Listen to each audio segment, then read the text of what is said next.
no means no. Wherever we were, wherever we go. Yes means yes, no means no. Wherever we were, wherever we go.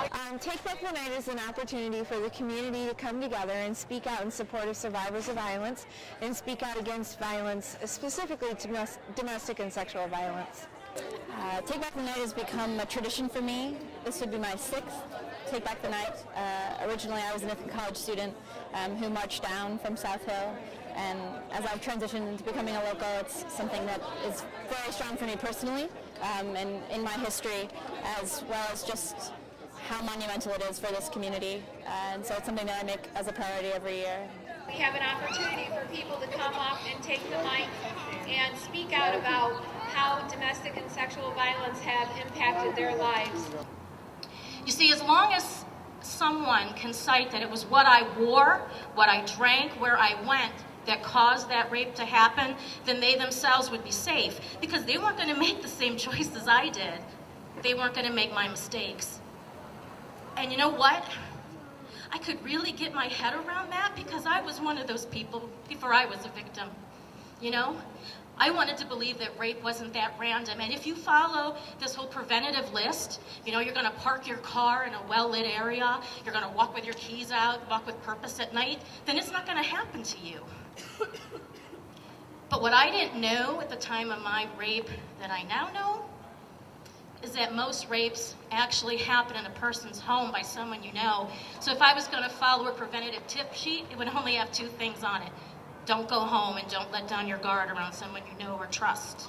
I really like Take Back the Night because it shows like the community support for ending domestic violence and sexual assault, and I hope that, I mean, we do kind of preach the crowd a little bit, but I hope that people who come by in the community that are just walking through, that they stop and they listen to what we have to say, and I think that's really important, because even the little things can make a really big difference in the lives of other people, and if we can help one person's life, then it's worth it. Thank you for helping me and my kids get through this time when no one else did. I felt ashamed in my abuser's hands, but now I have the strength about who I am. So now I can leave here with my head held high, because you have dried up all the tears in my eyes.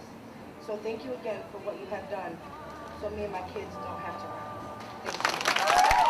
Well, this year didn't disappoint, and the structure is similar every year and just as empowering and just as provocative, I would say, and I think that that's the point, is that there can be a public venue where people say things that don't usually get said, especially not in public, and the fact that this is a space where that is allowed, and that women, as well as men, feel strong and safe to do that is something that is vitally important, and I hope continues for many years to come.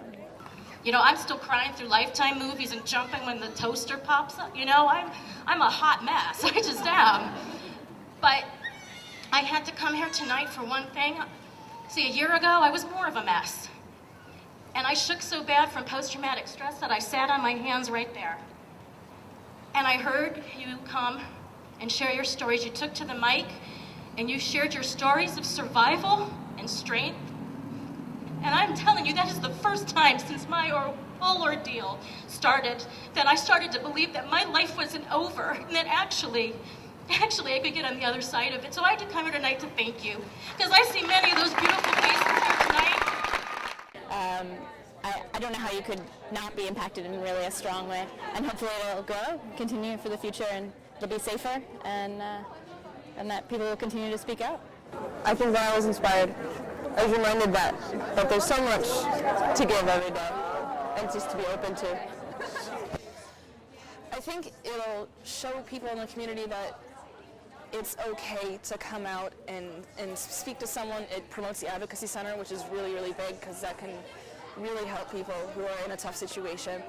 And I think that it really brings people together in a way that, on a very deep level, which is special.